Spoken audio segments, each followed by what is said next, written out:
Hey, this is Paul, and today I'm going to talk about some of the slower growing dragon fruit varieties in my experience.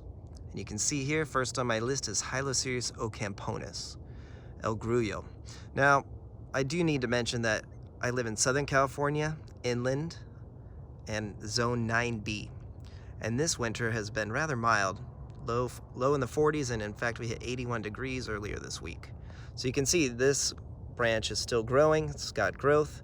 And some of the positive things about ocamponis are that it has exceptional sun and cold tolerance. You can see it produces that nice powdery protection on the new branches, which will fade in time, as you can see on the older branch here, which is the cutting. Now, I got this one about 16 months ago, and it was already 6 feet rooted. And it's just focused its energy on a few branches this season, although they did get quite long. In addition, I really like the fruit, and they say this plant is Hylocereus ocamponis tends to be a great pollinator, so great for cross-pollination. Now you can see it did get a little bit of yellowing here, which is typical, and that will fade and the next spring. Usually will kind of fade out a bit in the winter, but will usually go away all the way in the springtime. Now you can see a couple negative things about this plant. Our first, here's San Lorenzo. And you can see another variety I have of unknown ocamponis, and they all tend to produce new branches at the base of the cutting. It's just what they do. You can see that trait has carried over to Valdivia roja as well. Plenty of new growth at the base of the cutting, not so much at the top. And then even it carried over to Tricia, which is a hybrid of ocamponis. And you can see that trait carried over onto that plant, and that plant even aborted its new branch, which is really surprising once we hit a low of 40 degrees. So that's basically kind of the bummer about this plant, is it's just going to take an extra season or two to produce nice fruit. Now, with that said, you've seen I've gotten lucky with some mature cuttings that produce fruit, but I don't think those are the best examples of the variety. So I think the bricks and the taste and flavor will improve as the plant matures. So let's go talk about Hylocereus polyrhizus. Now, I forgot to mention my Setaceous coniflorus crossed with Hylocereus ocamponis did not carry over those traits of new branches at the bottom of the cutting. You can see it does get some of that sun protection, the powdery residue, which is awesome. Sun and cold protection, I should say. And most exciting is that it's actually producing a new branch at the top. So more like a Setaceous. I find that very interesting. All right, let's go talk about some Hylocereus polyrhizus varieties that grow slow in my experience. Now, there is quite a bit of variability with Hylocereus polyrhizus, but this specific one, Rosa, has been quite a slow grower for me. Now you can see it does get the cold protection and the heat protection, that sun layer, a little sun powdery residue, and then it will turn olive green as it matures. So Rosa is one of the Nicaraguan varieties that grow a bit slower for me, as well as Cebra and Lisa. So here's Cebra. I have Lisa in another part of the yard, but they just seem to take another season or two to really grow and develop into mature plants from cuttings. Now, once the weather cools, they really don't tend to grow too much, in my experience, at least in our climate. So they'll kind of just go more dormant, versus other varieties that still have a lot of new growth right now. Now, let me go show you some that kind of break the rules, some other polyrhizus that don't grow quite as slow as these, and show you how different they look. So, we were talking about variability a bit. You can definitely see that Orejona is a faster grower. It's got some new growth into the winter, and I have not had this plant as long. So very similar traits, but it tends to just grow a bit faster in my experience. I've had this a lot less of a time than Rosa. I've had those about a year now, maybe 11 months.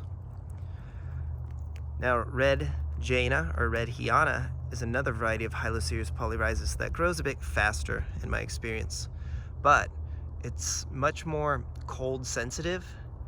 You can see it's one of the varieties that will kind of turn purple when it gets cold, while none of the other varieties of polyrhizus we've talked about do that. So you can definitely see that purple coloring. And in addition, you can see last year we got a little bit of cold damage. I don't even think it was 32 degrees. I want to say it was 35 degrees. And that led to some rot. So you can see I had to actually cut it out and use hydrogen peroxide.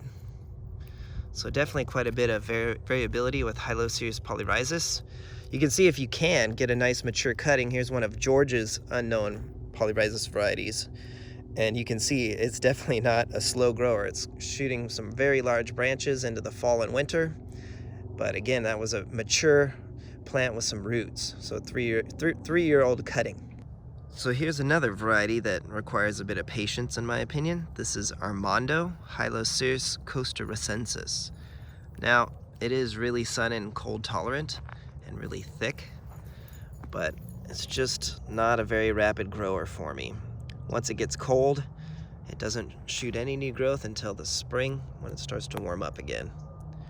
In fact, here, check this out. This is a different Hylocereus Costa Rican, and it actually aborts its new growth around 40 to 45 degrees. You can see right there. Versus Country Roads, which is really kind of I would say it grew much faster. I've had it shorter than Armando, and it's nice, thick, and really happy, although it has no new growth at this time either. But Country Roads is growing much faster than Armando. All right, let's go talk about some of the Setaceous varieties now. So let's talk a little bit about Hylocereus Setaceous DNA. Now, this is Sugar Dragon, which is a hybrid created by Paul Thompson, and you can see it's about 20 months old, and the growth is okay. I'll say it's decent. So not slow, but not fast in my experience. And it's a very unique variety here. Here's a Pink Panther, which is a Setaceous hybrid, and that one has plenty of winter growth and is probably one of the fastest growers with Setaceous DNA in my experience. Compared to this one, here is my Hylocereus Setaceous that I got from Spicy Exotics over a year ago, and it had great growth. Everywhere I read, it said that it could take a lot of sun, and boy was I wrong. I'm back to square one. This thing was really damaged. I had to cut out some rot. You can see here and here, but it's bouncing back, and it did root really quickly. Now on the other hand, you can see this one is our graft of Sugar Dragon, and it's been over 1 year. It's been actually 13 months now, and this still has not rooted. So I've had a few mature Sugar Dragon cuttings that just are very stubborn to root. So be aware of that. But I've also had younger Sugar Dragon cuttings root almost instantly. So very interesting DNA. Here is a Voodoo Child, which is very similar, if not, some people say it's the same as Sugar Dragon, but we'll see. However, I did notice that Voodoo Child tends to have some growth in the winter, continues to grow, where all of my Sugar Dragon cuttings have basically ceased once we got into the 40s. So there is variability, and obviously these are not pure Setaceous DNA, but in my experience, it's just you need to be a little extra patient with it, maybe an extra season, but in time they will get quite vigorous and become an excellent addition to your garden, especially because they are great pollinators, and they're often, or I think they're almost all, self-fertile. All right, let's go into the greenhouse and wrap this up. Look at that lovely dog, Kiki. Okay, so we're in my unheated greenhouse, and you can see I have a few more slower growing varieties in my experience. Here's another Sugar Dragon. I had this since June. I scored it, applied rooting hormone, and still no roots after 6 months.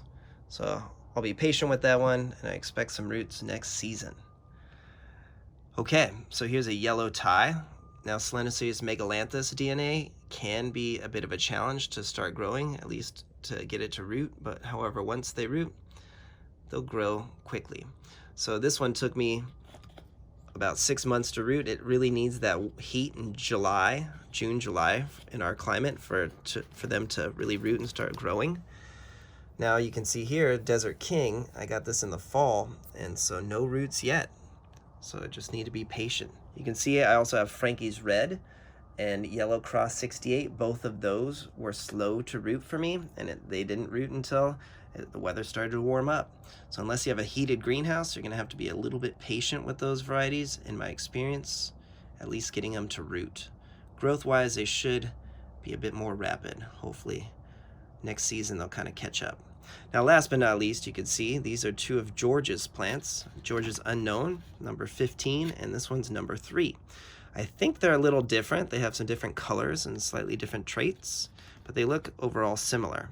Maybe some, this very well could be something called Panama, some of the older varieties that were growing in Southern California that I've collected. And George was pretty eclectic and likes some unique varieties. So these ones I have both rooted and no growth this whole season, so in 6 months. So we'll see what happens. I'm gonna just take good care of them and hopefully they'll grow. So there you go. I hope this helps. I wanted to let you know some of my experiences with some of the slower growing varieties of dragon fruit. So give us a like and a subscribe. Have yourself a wonderful day. Thanks for watching.